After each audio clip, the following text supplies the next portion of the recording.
So I've been reading Jeffrey Hopkins' Emptiness Yoga book for the past year, quite a bit, and Venerable Sangye Kadro's wonderful teachings this last holiday retreat.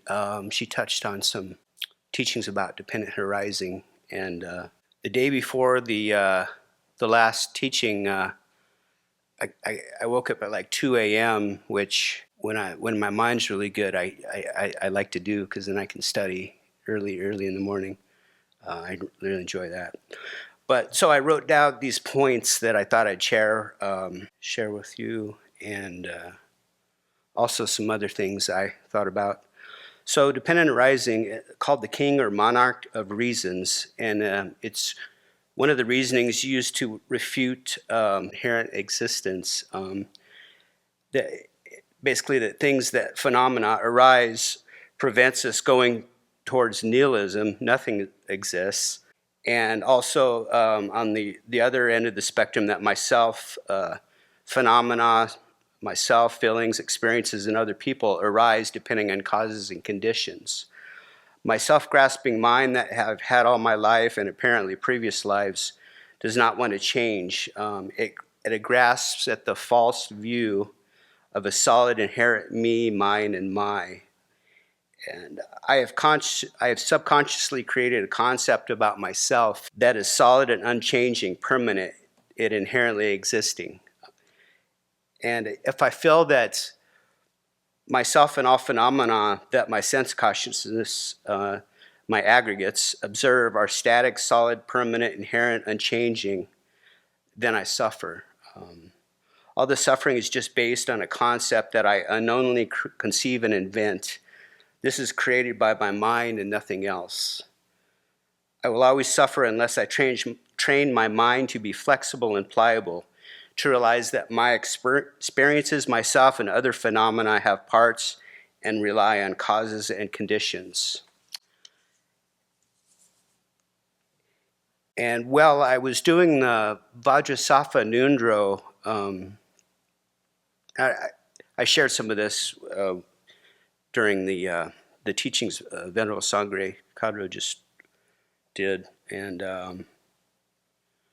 one of the toughest parts of my life was when I held myself, and looking back, I held myself and all my experiences as solid, and it really led to my grasping at myself more and more, and just being unhappy and acting out and kind of self-destructive. And I think the self-grasping mind kind of wants to protect itself.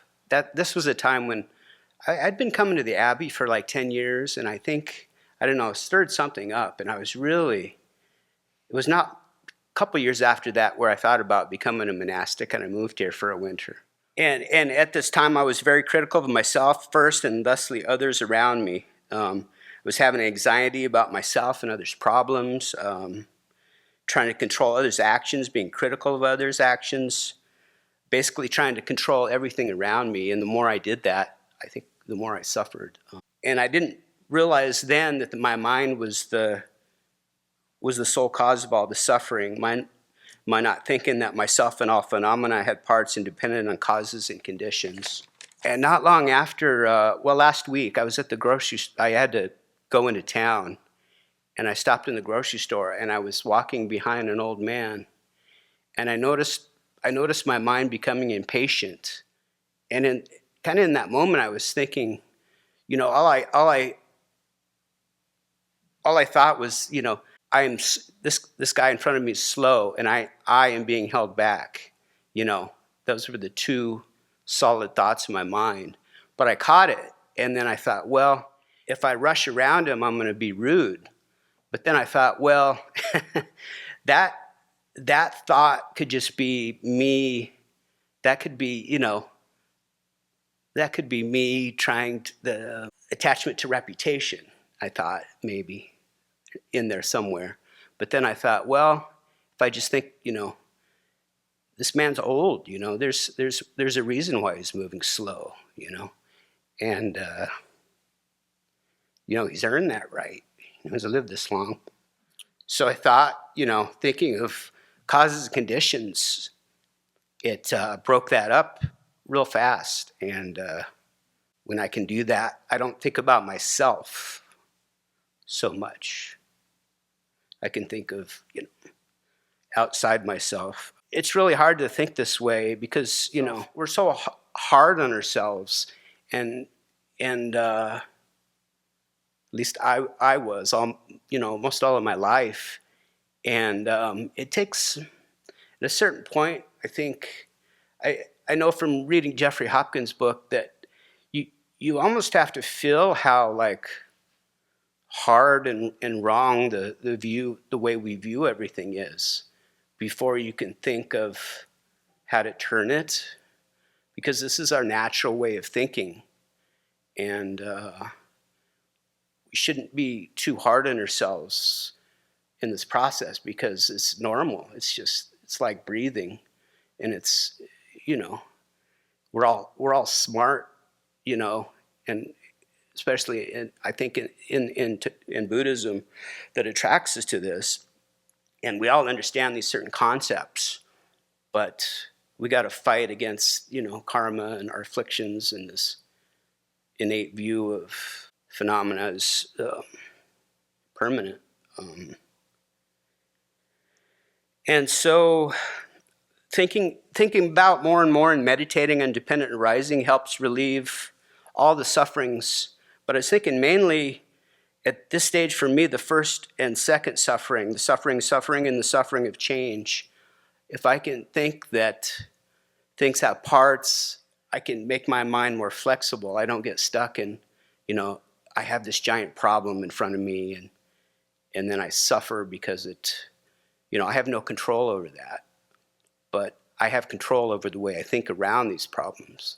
And I need to work on the third suffering, pervasive conditioning, as that involves renunciation. And Venerable Jampa was kind to point out that the size of my giant teacup, I need to work on that.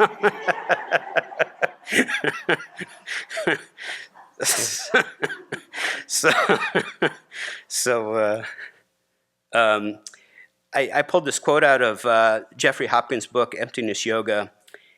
He says, with respect to gaining such ascertainment, that which has very strong force is just the reasoning of dependent imputation. Moreover, this is the incomparable lion's roar of the good explanations of the foremost Lama Tsongkhapa. The syllogism is the subject I am not inherently existent because of being dependently imputed. There is no imputation in dependence on parts, or there is imputation in dependence on parts, in dependence on the basis of imputation, and in dependence upon an imputing consciousness. And so, and he states that this third version of the meaning of dependent arising is particularly powerful. And I take that to mean that if I think about it more and more, in my waking consciousness, and if I view things in the lens of this more and more, then it'll somehow seep into my subconscious and I will start to understand it more.